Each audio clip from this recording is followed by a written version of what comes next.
За Монголын ард түмэнд болон улсын их хурлын гишүүдтэй намрын чуулганы мэндийг дэвшүүлье. За чуулганы завсарлагаар хэд хэдэн аймгийн сумдаар явсан. Тэгэхээр өмнө дэлгэр сумын Баянзүрх багийн Ядамсрынгийн Цэвэн гэдэг хүн, энэ хүн бол одоо Гомжоогоотой Зандаш Тэргуун аав Гомжоогоотой хамт ажиллаж байсан Чанган сум чанарны сангийн аж ахуйд ажиллаж байсан хүн байна лээ. Тэгээ тэр хүн юу гэж загч яана вэ гэхээр төсвийг ард түмнээр хэлэлцүүлчихэд далд хийч үзээ. Тэгээд өөрсдийнхөө юмыг хийгээ явууч үзээ гэж загч яана лээ. Бараг л тэргээр явуучих шиг боллоо. За тэгэхээр энэ ахмадуудын тэтгэврийг 6%-аар нэмэхээр орж ирсэн байгаа. Тэгэхээр 2021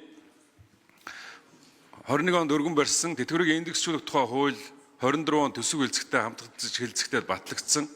Энэ хуулиар бол энэ жил хэдэн хувийн инфляцтай байна? Эх оны 1 сарын 1-ээс хэдэн хувиар тэтгэвэр нэмэх тухай хууль юм ба.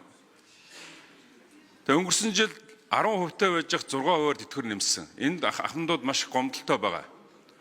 Тийм учраас энэ жилийн одоо 8 сарын байдлаар хөдөөд 8.9% инфляцтай, хотод 9.9% инфляцтай байж байгаа.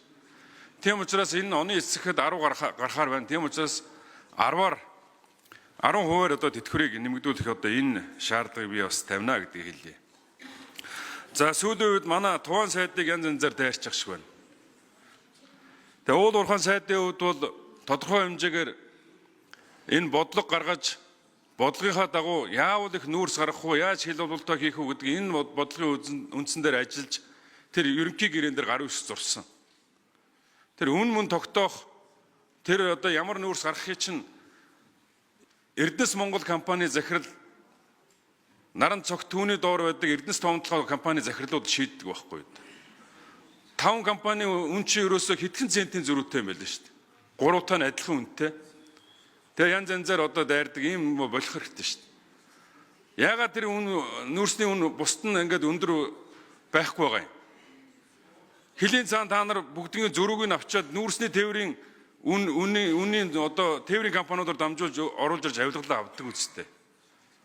Тэгээ тэрэнд нь одоо тэгээ наран цогтойг Эрдэнэс томтлогын захирлыг Тухайн мэдтийг нэ ёстой гонжинжоо байлгүй. Өөрсдөө хулгааг энэ Ардсан намын 8 сайд руу одоо янз янзын байдлаар хийнэ гэвэл өстой тийм байхгүй шүү. Манай бүлэг бол ясаа зайтал хамгаална шүү. Энд ажиллаад хийсэн. Монголын төлөө л ажилласан. Хил бололтыг ингээд зөрүүлдэ айцсан дээр зөрүүлснийг л холбохын төлөө явсан. Монголын бусад